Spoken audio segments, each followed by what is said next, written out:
Hi, everybody. This is Maxine Taylor, America's first licensed astrologer, and I have the forecast for the United States for October 2021.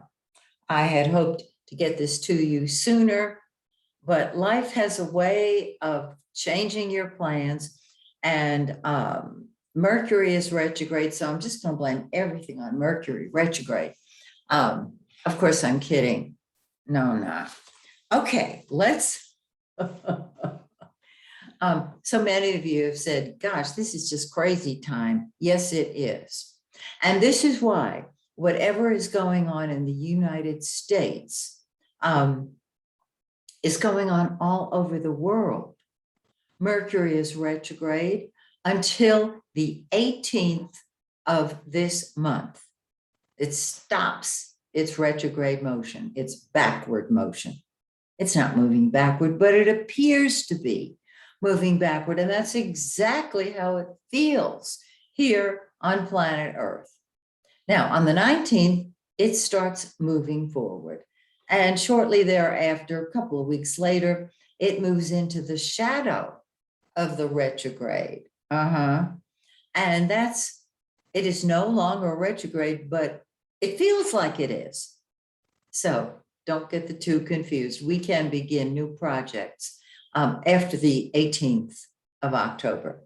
Now, I want to share with you the United States chart and what is going on now with an astrological perspective. And once again, I'm an astrologer. I'm going to give you the astrological perspective. Okay, let's start with the sun, the giver of life, the yellow planet. Of course, the sun, bright yellow, screaming yellow. It is in and will stay in the fifth house of the United States chart until the 16th when it moves into the sixth house. Let me back this up and explain what that means. Okay. The fifth house, and for those of you who study astrology, this is the fifth house of a mundane chart. So the interpretations for a mundane chart are slightly different than for your own personal chart, because the United States or any country is dealing with millions of people. Okay. The sun has been sitting in the fifth house of children. Okay. With COVID, children are really high on the list on the news.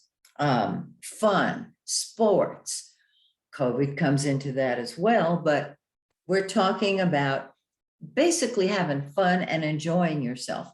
It deals with gambling, with theaters, movie theaters and Broadway theaters have started a revival. It's wonderful. The birth rate.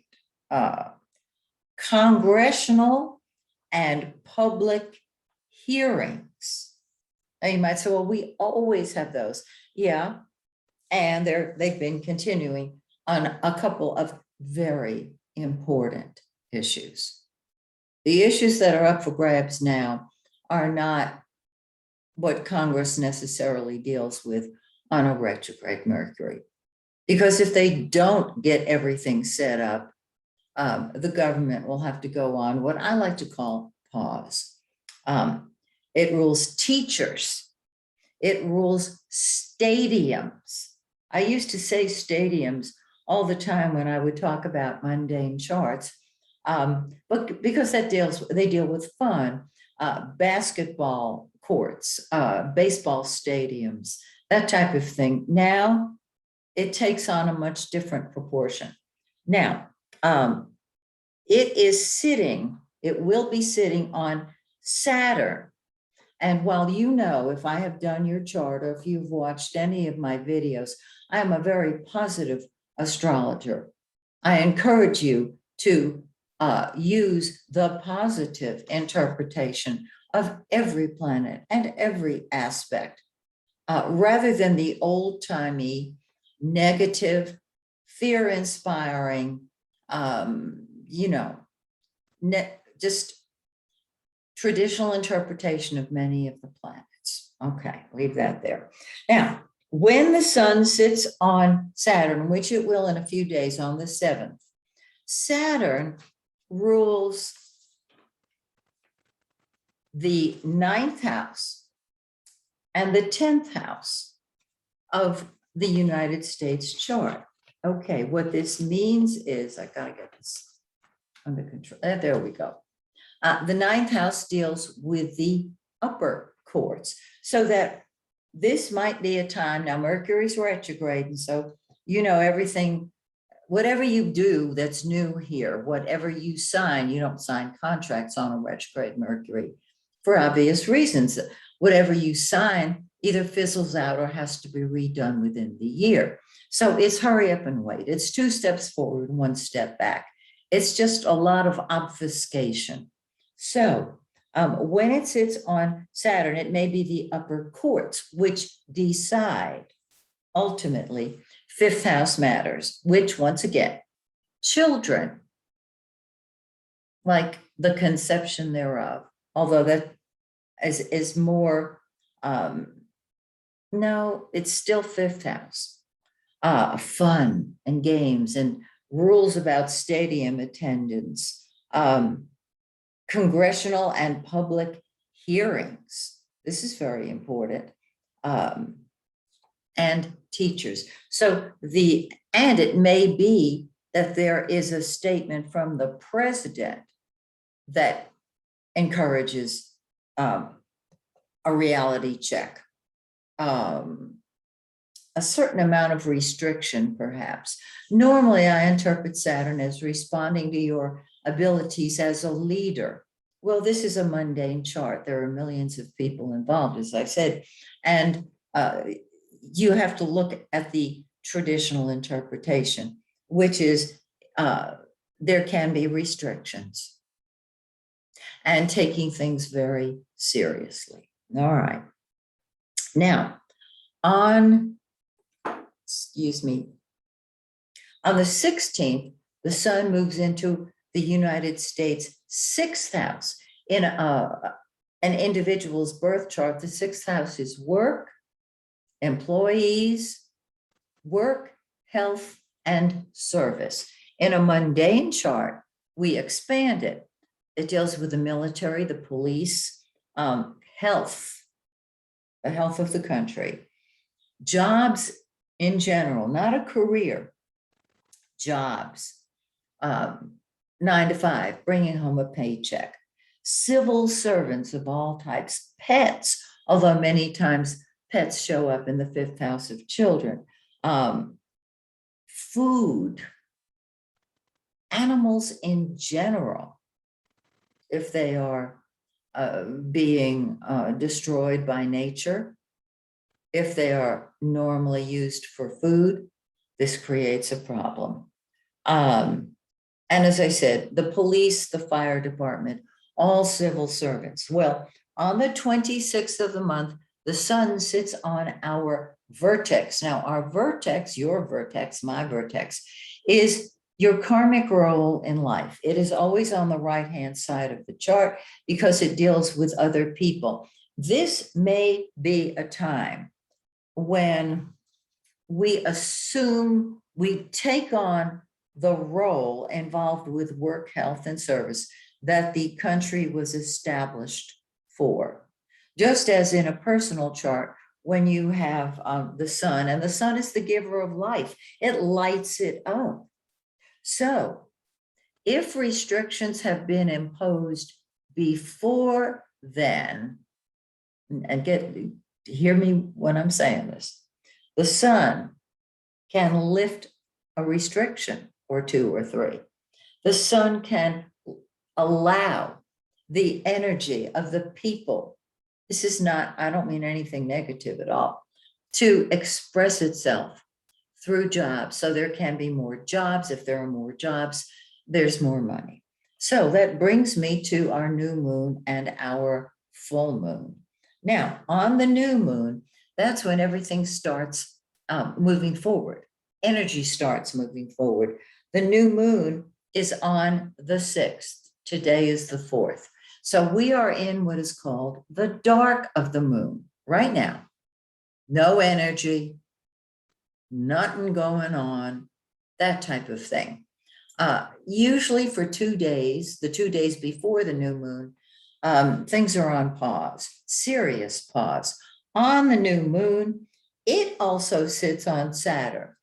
And so this can be another look at restrictions, structural restrictions in congressional public hearings, and children.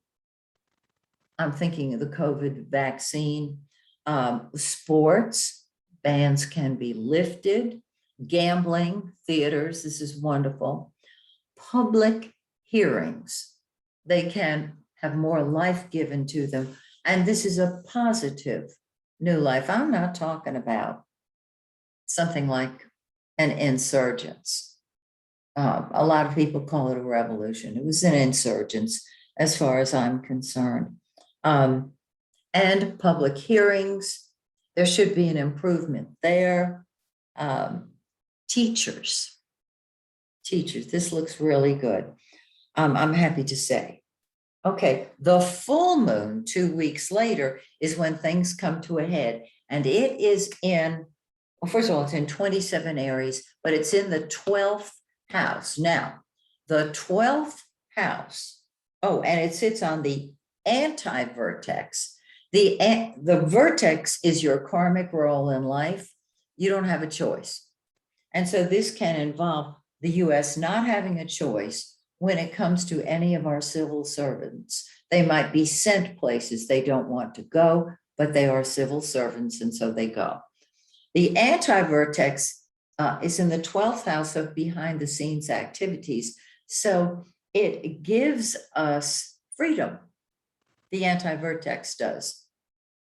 And the 12th house is traditionally in your chart, the subconscious. It's all behind the scenes activities.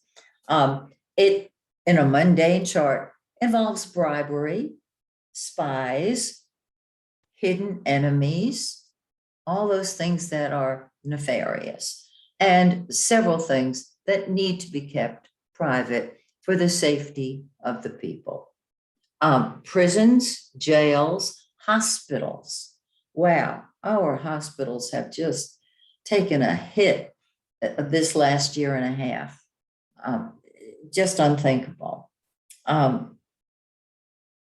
Criminals, charitable institutions, more can come to light about this, of course.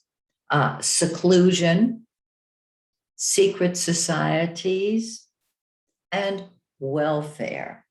Now, I want to give those of you who study astrology a little more information than just the house placements, because the new moon is in the 5th house of creativity and fun and games, and the full moon is in that nebulous area, behind the scenes activities. And that's why criminals come in, and bribery and all that stuff. So I'm going to go into just a teeny bit more detail for those of you who do study astrology. The new moon, of course, sits on Saturn.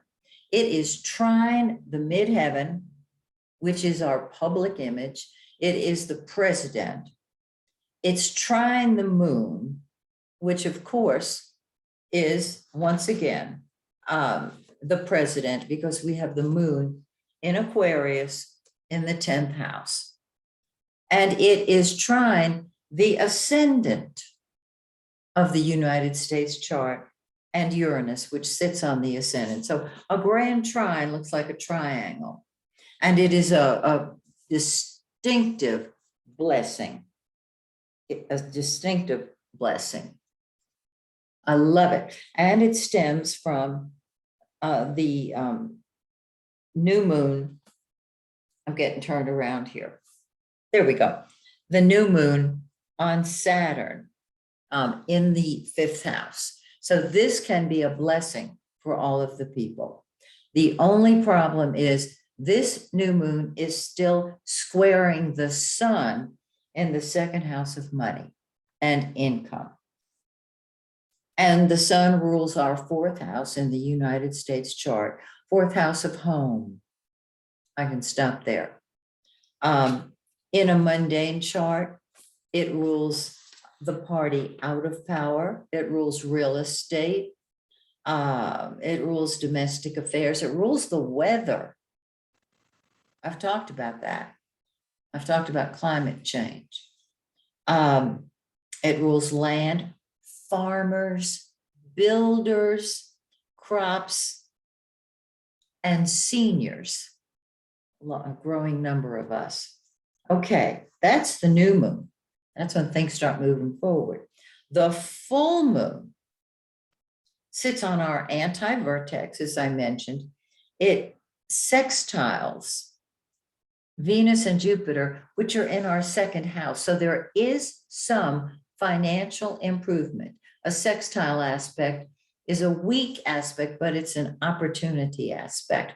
The thing is that this full moon sits on the anti-vertex, opposes the vertex, and squares the north node and the south node in the third and ninth houses of communication, correspondence, neighborhoods, the news, public opinion, travel, traffic, schools, and of course, education.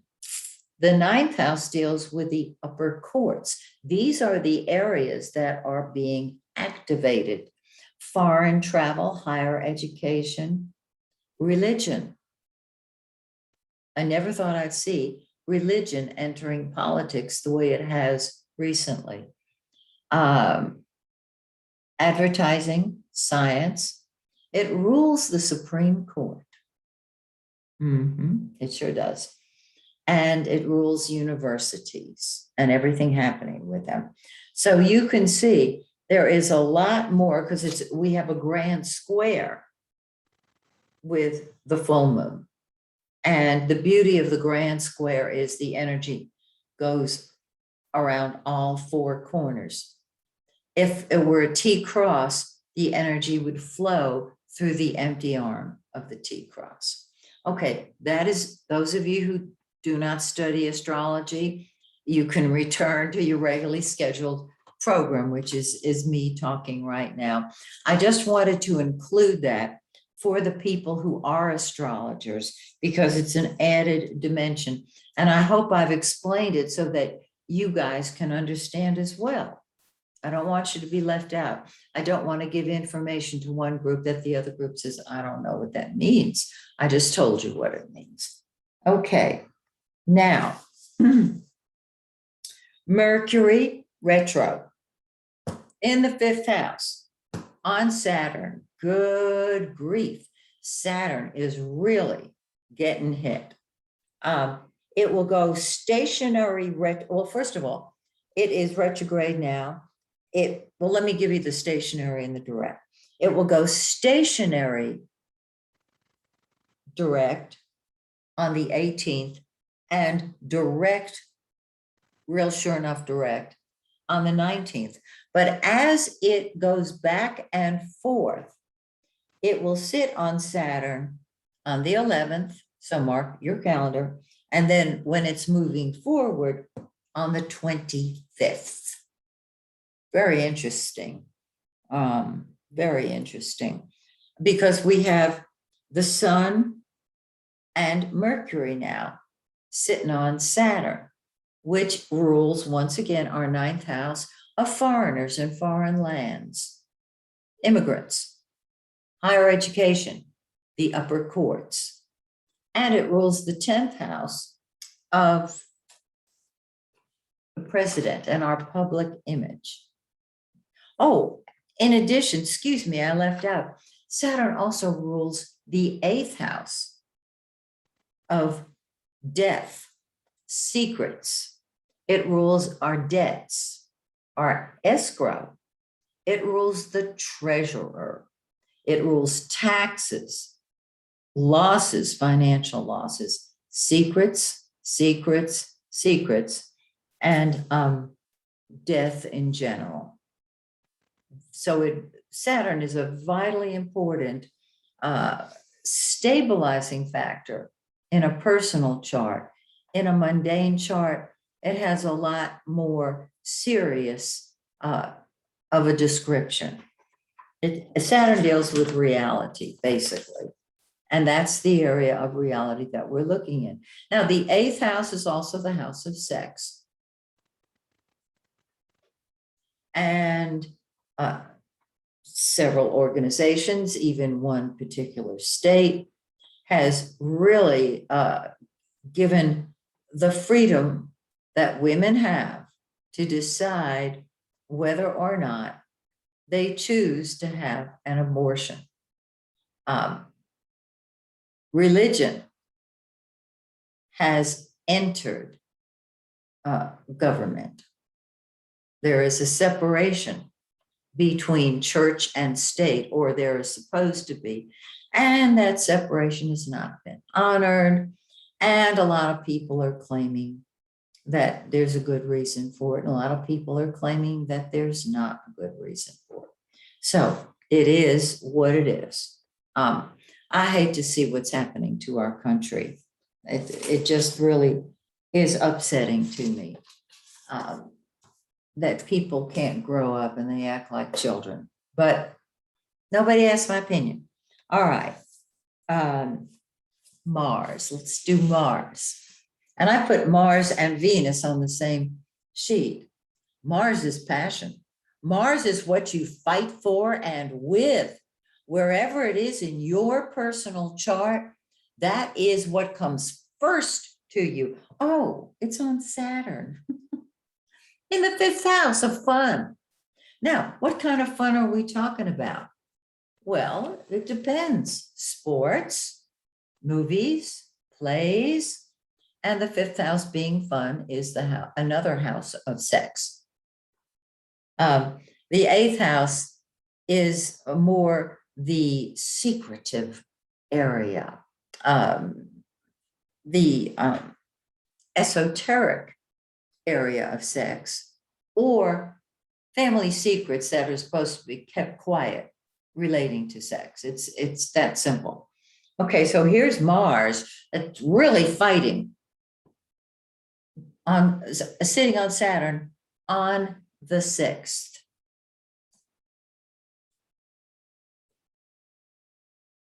The new moon is on the 6th. The sun sits on Saturn on the 7th. Mercury sits on Saturn the 11th and 25th. We are talking about the leader of the country. We are talking about the president. We're talking about our public image. And we're talking about every subject I have already mentioned. Well, not every subject, but 90% of the subjects I have already mentioned. Okay, on the 20th of October, Mars moves into the 6th house. And of course, the 6th house, it gives fire, it gives fuel to the 6th house. Let me read again the mundane interpretations of the 6th. The military, health, jobs, civil servants of all types. Those would be for people in the first line. Civil servants, pets, food, animals, and the police and fire department. So many things are going to be activated. Now, Venus has been sitting in that 6th house. And Venus brings blessings. It brings love. It brings, it's one of the good guys. Venus and Jupiter, the two good guys. And so with Venus in the 6th house, traditionally, things are blessed, they are protected, which I think is lovely.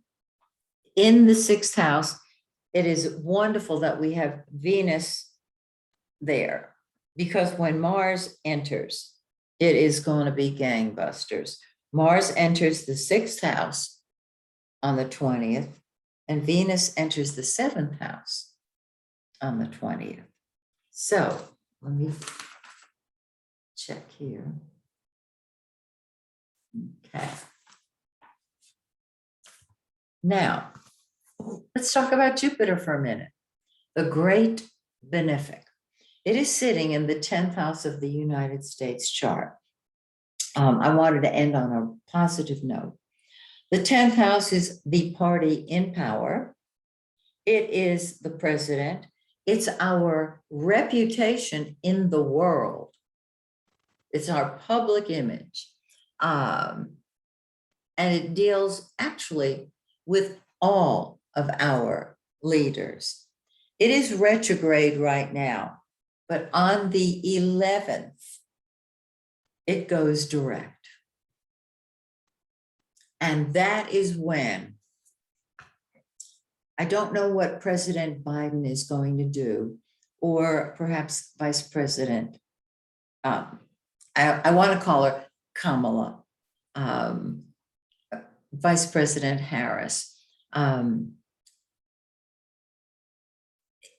She is the first vice president that I know of who is known by her first name.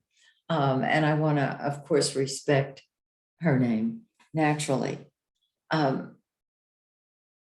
There is something that President Biden is going to do that is going to improve our public image and help us have a better public image in the world. Jupiter is the planet of expansion. Jupiter is the planet of divine blessings. Wherever Jupiter is in your birth chart is the area where you have divine protection. Now, even if it's squared by other planets, it's the house position that is the most important thing. So if you have Jupiter in your 10th house right now, and that means you would have to have an Aquarius ascendant, an Aquarius midheaven. Okay, I'm blaming everything on retrograde Mercury, guys. Don't tell me I said, ascendant when I should have said midheaven. It's Mercury, it's Mercury, it's Mercury. And I'll find another reason when Mercury goes direct. But with Jupiter, it expands what it touches or whatever house it's in. And that is the public image of the United States. And we deserve it. We want it. And so after the 11th, things should start looking better.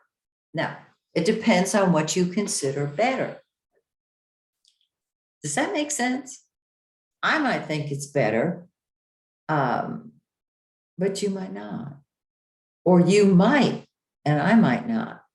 But there is something about our public image, which means worldwide, of course, that improves. And on that happy note, I am going to say goodnight to you and invite you to come back next month when once again I take a look at the United States natal chart.